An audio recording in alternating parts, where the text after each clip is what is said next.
country, and they see themselves as Canadian, and they talk about how proud they are to be Canadian. And I think that there are so many people of diverse backgrounds. We aren't a melting pot like the United States. We have always acknowledged that we are a cultural mosaic in Canada.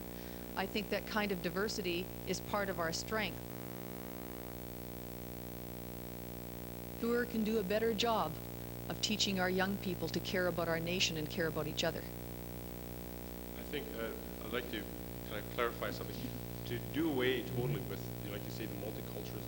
The multiculturalism should be taught in the home values, in the home law, but to have a national policy on it. Again, it doesn't draw towards a unified country.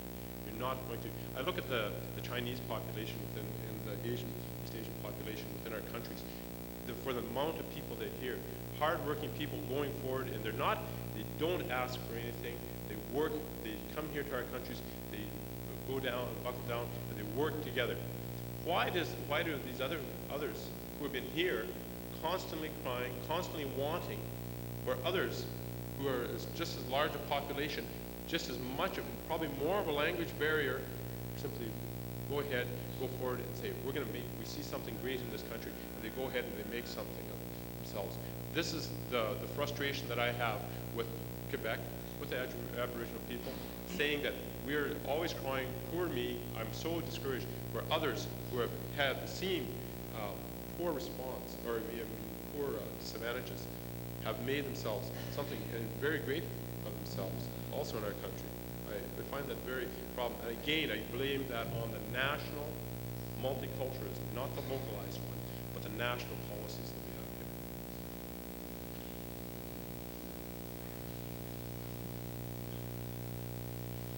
Yes, sir. My name is Nick Corlick from Weyburn, and I think it's amazing what has happened in this last couple of years or 3 years since Leech Lake, to take all the information that has been derived from the different commissions that have been going around in the country, to take that into a policy room per se, and to have 10 different premiers across the nation, all protectionist in their own right, but also Canadian in also their own right, to come to a consensus. And Ms. Haverstock mentioned that we in Canada are not the flag wavers and the rabble-rousers that the Americans seem to be. They fought a war for their Constitution. We compromise. And we've got 10 diverse regions came to a compromise, which is amazing. We've got 3 major political parties in this nation that came to a compromise, which is amazing. And we've got, I think, a very solid amendment to our Constitution. That's really all it seems to be, is an amendment to what's already there. Now, we're moving ahead with that. That's an excellent thing, because even before, we couldn't get everybody in agreement. And besides that, we've even got the Aboriginal nation in agreement. It's a total consensus of the major things. Now, with all of that said, I think the exercise and the results have been excellent. Too bad that it looks scary out there right now. But I would like to comment and request that wouldn't it be marvelous if in our House of Legislature and also our House of Commons, if we can take those same 3 major political parties and target on something called the economy, and everybody gets together and gets one thing happen. That would be really exciting to me, besides a yes vote on this Constitution amendment.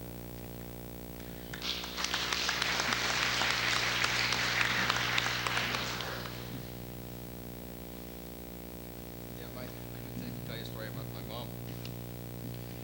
My mom says, she said, Grant, why don't you political people get together and quit fighting? With one says it's black, the other says it's white. You know, that's just the way it is. So I said, well, you know, Mom, that's probably true. So we really get together on this one. Hey, we're just standing there and we're arm in arm, and it's Barb Byers and me and Ed Broadbent and Lynda Haverstock and Roy Romano and across the country. We're all together. Joe, my mom says, you must be up to something. Yeah? And she's not alone. You know, like, people are pretty skeptical. And I suppose maybe you have the right to be skeptical. But you elected us, all of us, Liberals, NDPs, Tories. You elected us.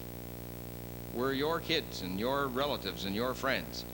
And if we can come to that consensus, it's worthy of note. I've had more than one person say to me, you know, for no other reason, the fact that you did agree and you put this above the battles that you've been in. And I've been at it for 15 years, and I fought hard. But I've put that aside because I believe in what we're doing here. That's important. And I think, frankly, more so with a yes, even some with a no, but more so if there's a yes, I think you'll see much more of that. Not only in the elected Senate, because you represent a region, but I think you're going to see more sophisticated, a little more mature Canadian political activity. I really believe that. And it's just a sense I have from watching politicians and watching the people and watching the fact, and that the question came forward, could you kind of get it together on the rest of them? Now, we have pretty significant differences. I mean, in this riding you've had Tommy Douglas. In other ridings we've had John Diefenbaker. They've been prime ministers, they've been premiers. We go way back. Didn't always agree with Ross Thatcher. I mean, it's pretty powerful personalities. And that's fine. But I think we could get on with a lot of other things, have our differences, but maybe on a different plane. Something a little more positive, a little bit more constructive. So it's a good comment. Maybe we can all learn a lesson from this to, you know, be fair. I will say in one other comment here, I find it quite partisan on the no side. Because they're not in power, they're really running to get in power. And I respect the fact that the Liberal leader here, Ms. Haverstock, who is not in power but probably is campaigning to be in power, has said, I believe in this. That's not easy for her to do, to join forces. I see others who are not in power coming out with the darndest things and the wildest things, and it's a bunch of nonsense trying to impress people. I watched Preston Manning last night say, well, my gosh, there's just not enough power to the west. The Triple E isn't solid enough. We've got to get more out of Ottawa. And another guy out west, fellow Mr. Wilson, said there's too much power to the province, should be more in the middle. And they're both on the no side.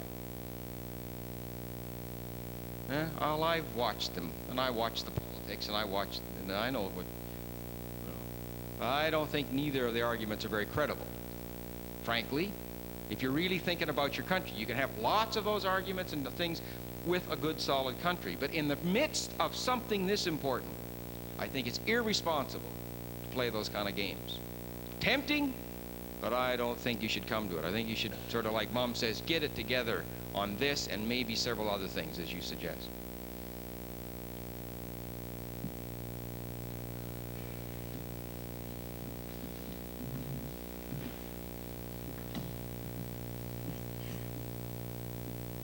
Mr. Chairman, I've listened to a lot of comments tonight. When they announced that we were going to have a referendum, my first thought was, that's the biggest mistake that you politicians have ever made. And I still think it is. You spend $500 million, and if we sink this one, I think the politicians will have to take some blame. I don't think we should have had a referendum. I think you were elected to run this country and represent us from premiers to the prime minister, and I think you should have done it.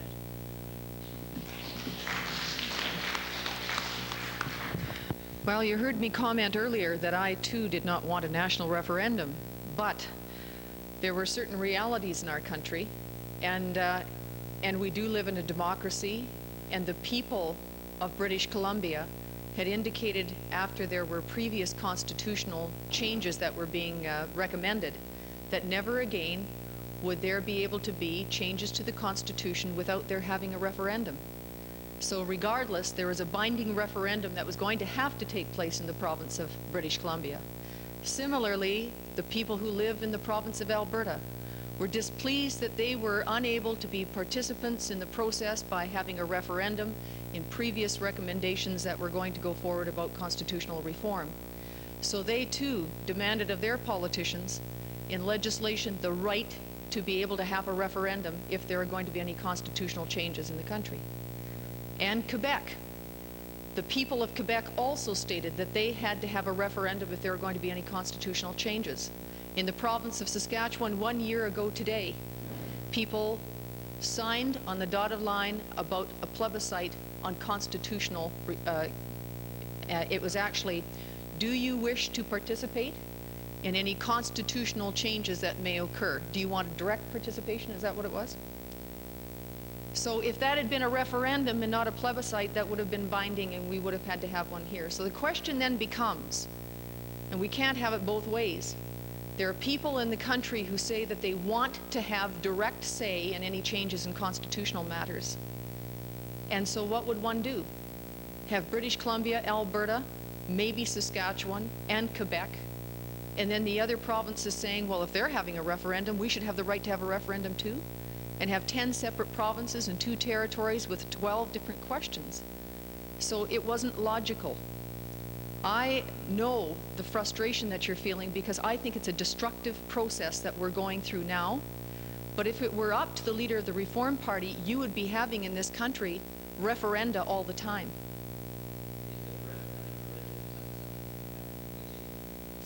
Well, this is not a binding referendum.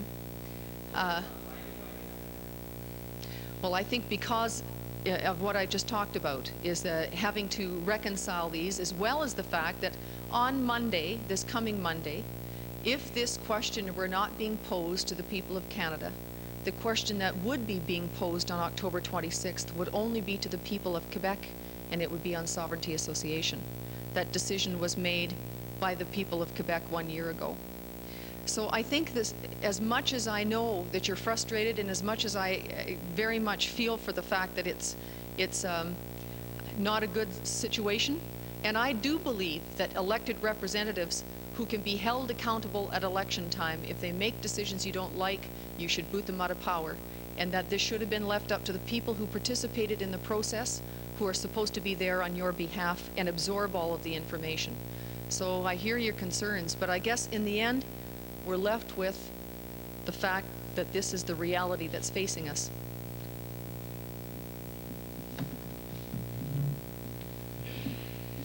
And there's an additional reason. The last time we tried this, and the 2 last times we tried it, just the First Ministers, with the legislative powers to make it work, it failed. And the biggest criticism that I got in Saskatchewan was, well, you First Ministers locked yourself up in a room for 7 days and 7 nights, and you didn't know what was going on behind closed doors, and the public didn't know, and you did the deal, and then you're going to pass it in the legislature with majorities, and the people don't have a say. And I heard that in Weyburn, and I heard it all over the place. So it was difficult in the last 5 years after Meach to say, well, how will we address this so it isn't just the locked up room, syndrome? And they are binding in Quebec referendums and in British Columbia. So while the last process failed because we didn't take it to the people, since then provinces have passed legislation to make it binding, so it would be binding in some provinces, not binding in others, and then people of Saskatchewan say, well, why should just Quebec get to vote on the constitutional change where they're going to break up? Why can't I? And then it just sort of leads on, well, if we're going to do this, then let's take it to the people in this fashion, which is called a referendum. It's a plebiscite, frankly, to get the views of Canadians. If it's all yes, it's pretty simple. If it's something less than that, it gets more complicated. You can now amend the Constitution with 7 provinces and 50% of the population and change it through the legislatures. We can do that in our legislature, and we can do it in other legislatures. And all of that is possible. But we've sort of kept walking into this situation, and I, believe me, as some of the people here and yourself, sir, find it, just a little bit frustrating. But you ask Saskatchewan people, and the majority of them said, if you have a constitutional change, I want the right to vote on it, and the majority said yes. So to deny them that, and most other provinces, it says, well, we're smarter than you people. And what I hear today on television is they say, oh, you political elite, you're way too smart, and the people will have a chance here. So they kind of like it. It's frustrating for us, frustrating for you. I suppose it's dangerous, but it's democracy. So it's a good question, and I sense your frustration, and certainly you can imagine. The Prime Minister gets a deal this time, and he has everybody agree. Would he ever love to take it? Okay? And so would the other ministers. But they said the people seem to want to participate in this. So it's a tough one, sir. It's a good question. Good point.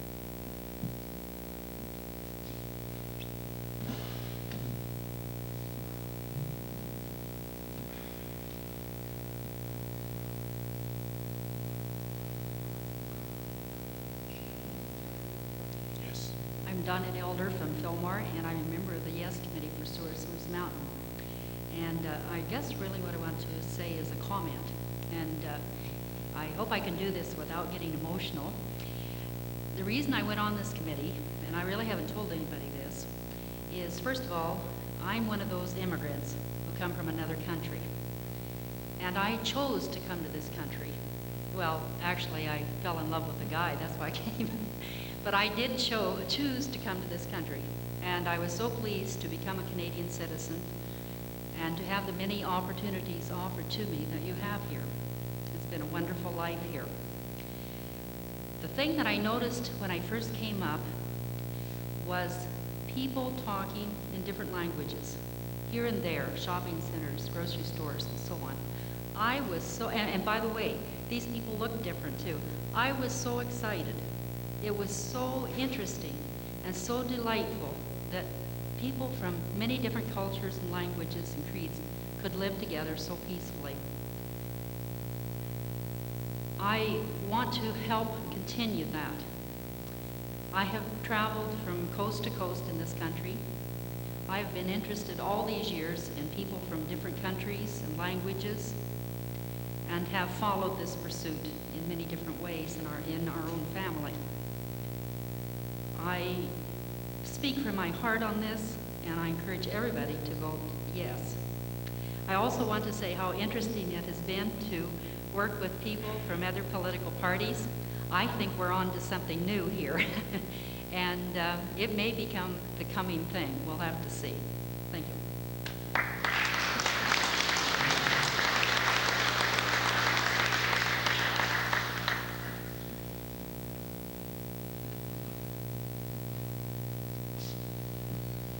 I've been listening to these comments about multiculturalism, and Mr. Barber raised the question about whether a province has the right to leave Canada. There's a kind of tie-in to all of that, in my view. If the criticism of the multiculturalism policy is aimed at governments in power in Ottawa and in the provincial capitals, making grants of taxpayers' money to ethnic clubs so that they can have dancing and music, perhaps there's a legitimate criticism to be made. But I believe that the constitutional accord that we're talking about, when it speaks of multiculturalism, is aimed at the kind of thing that Donette Elder was just speaking about. And it recognizes that in Canada, our differences by way of ethnic origin and background, the fact that we have in our families and our relatives and our associations different traditions, we speak different languages traditionally, we eat different kinds of food, we have different kinds of celebrations, we have different sorts of ceremonies, that is not a weakness, that is not something to be belittled, that is a source of strength of our country, Canada, that we can have these differences and we can be proud of our backgrounds and still be Canadians. I don't think it is intended, and we do not intend it in this accord, to say that there will be lesser Canadians. I hear the criticism that the accord will differentiate people on the basis of their background or their languages. But we have failed with respect to the Aboriginal people to recognize the value of their traditions and their languages and their background. This is an attempt to do that. Now, will these differences be so great that we have to have the experience that the United States had?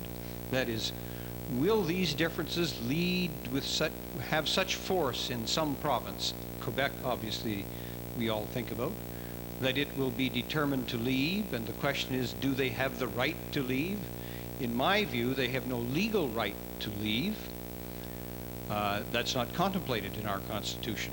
But I agree with Grant Devine that if our institutions, our Constitution, is not responsive to their needs, does not permit them to feel like full-fledged citizens and human beings who are respected, they will be determined to leave.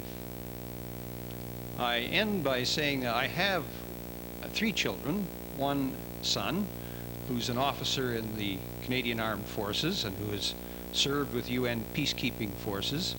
I would hate to think that we would have to call upon the Army of Canada to try to keep one of our provinces in Canada. I think that would be a great tragedy. Ultimately, I think it would not work in the 20th and 21st century. I don't think we could expect to repeat the American experience of the 19th century, and we should not, I think, allow that to happen. We should do the Canadian compromise rather than the conflict. I have a daughter who is a social worker, and of course I have one who just graduated with a BA, and of course she's unemployed like so many Canadian young people. I would think that my children will be let down if we don't recognize the value of what we have here in Canada, and despite all our problems, try to respect our differences, try to make our institutions and our Constitution responsive to the needs of people today and in the future for our young people.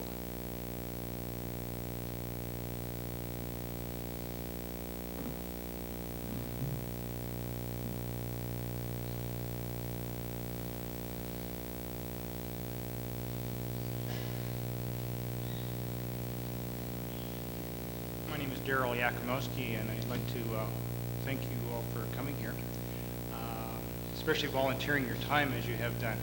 I know that has come at quite a cost to the province and the country. I have a couple concerns about the proposal, and it's from a lack of understanding more than it is, and I would appreciate if I could get some more understanding on it. First of all, I'd like to know why the politicians have put us in the position that we are in terms of presenting such a complex document to people who cannot understand all the issues in it. It affects things like culture, language, finance, the legality of the Supreme Court, where how it can be affected. And I think those are important things that a lot of us people don't come into contact with, and yet lawyers and politicians do have that advantage. But it's a very difficult and complex document for us to look at.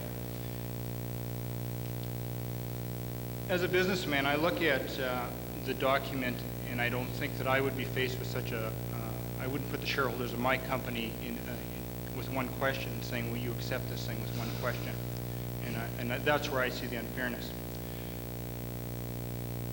Number two, the cost factor of implementing this Constitution.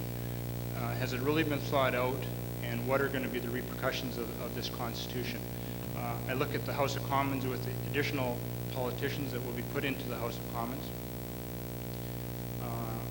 I understand it's to make up what's in the Senate, but why couldn't we have just left the smaller number in the Senate and left the House of Commons at the same level that it was at? I fully endorse the concept to the Aboriginal people of self-government, but has there been any consideration to what the self-government is going to cost this country that is in a very difficult financial position?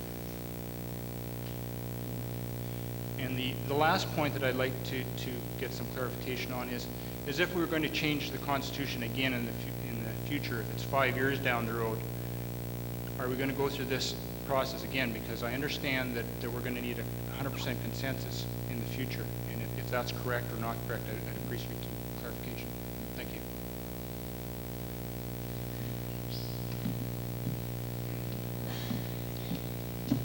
Well, that's a pretty healthy request.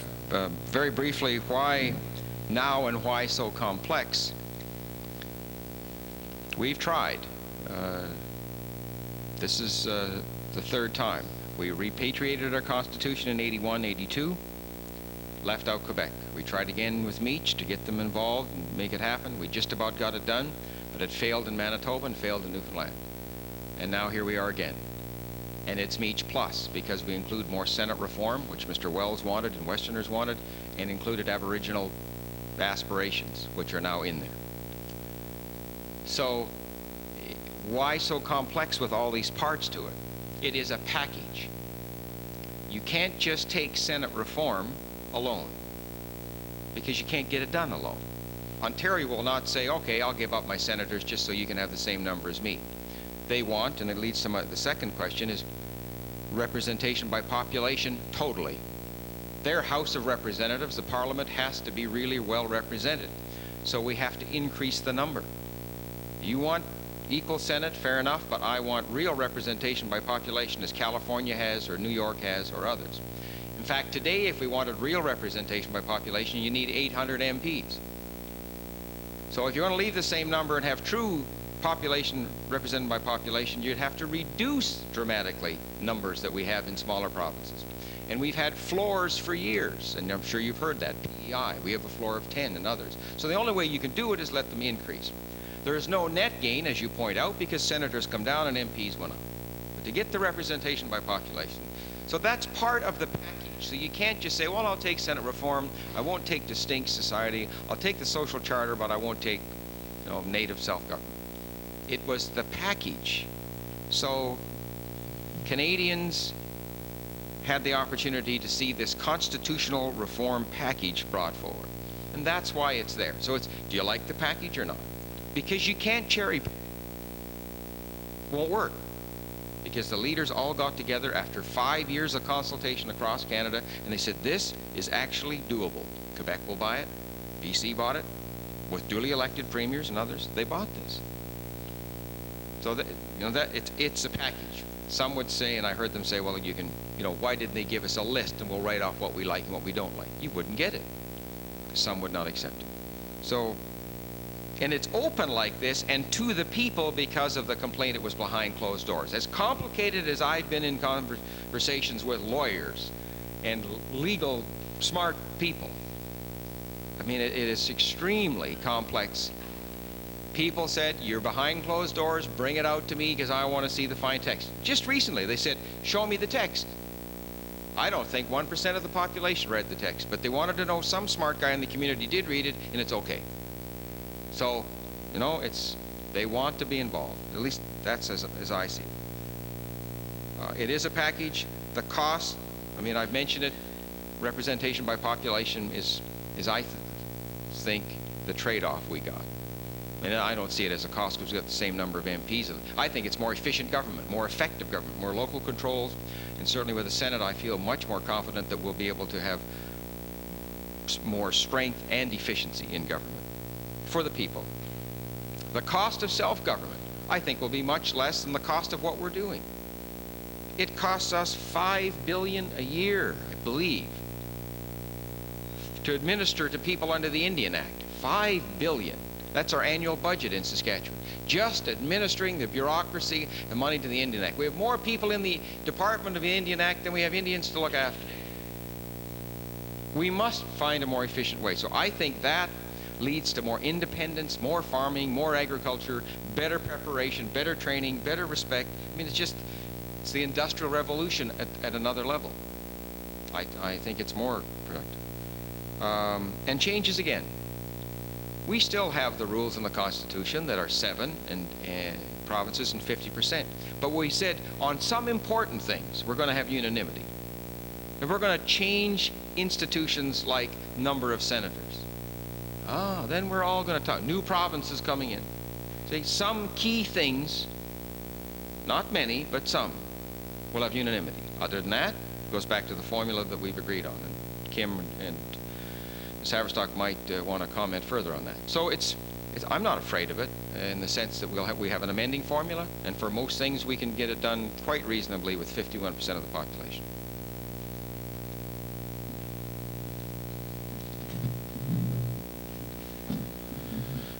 I don't want to draw this meeting to a close, and if you have questions, we will continue to answer them. However, Ms. Haverstock has a presentation to make in Saskatoon tomorrow morning, and that means she's got about a 4+ hour drive.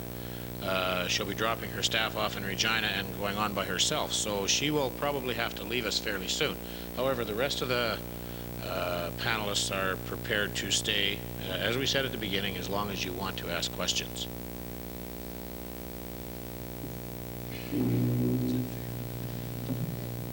Well, I'm going to be saying farewell soon. I think you're really quite terrific to have held up this long. I just was given this today, and I want to share it with you because I find it really quite something. One of the favorite fathers, if you will, of the United States was Thomas Jefferson. And for any of you who have ever heard me before, I always cite Thomas Jefferson, the one person with courage as a majority and all those things. So I found this most interesting.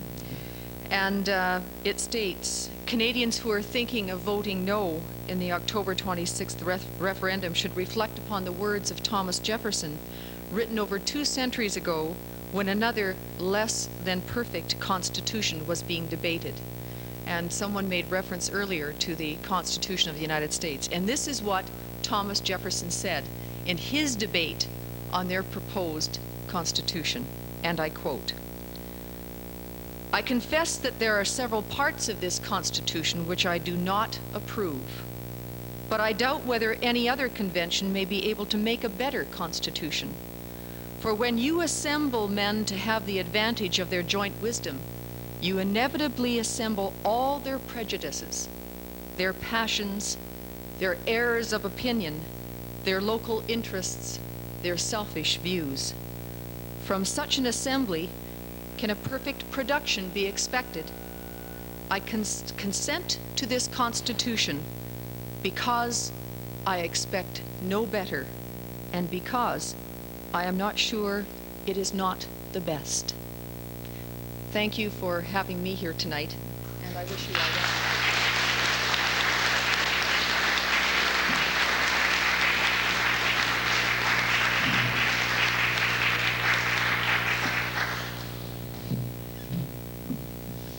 I'm in debate with David Orchard tomorrow. That's why I want to be there on time.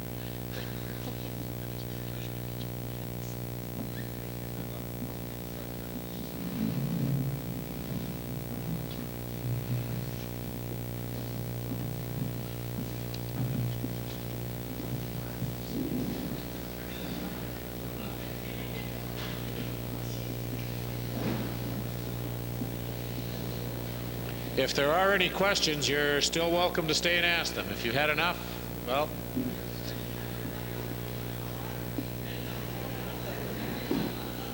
I guess the meeting's over. I think she just closed the meeting. Yep.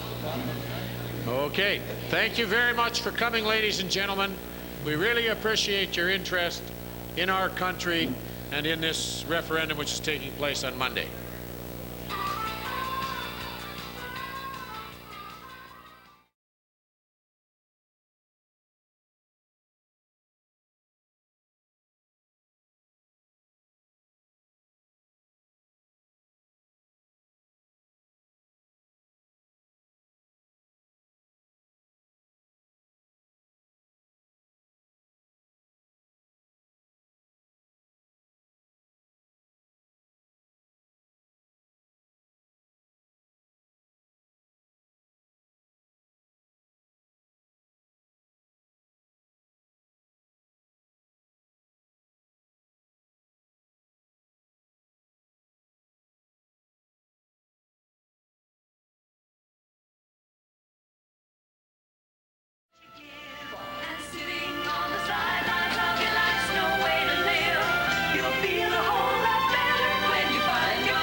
Saskatchewan, yours to take part and take pride.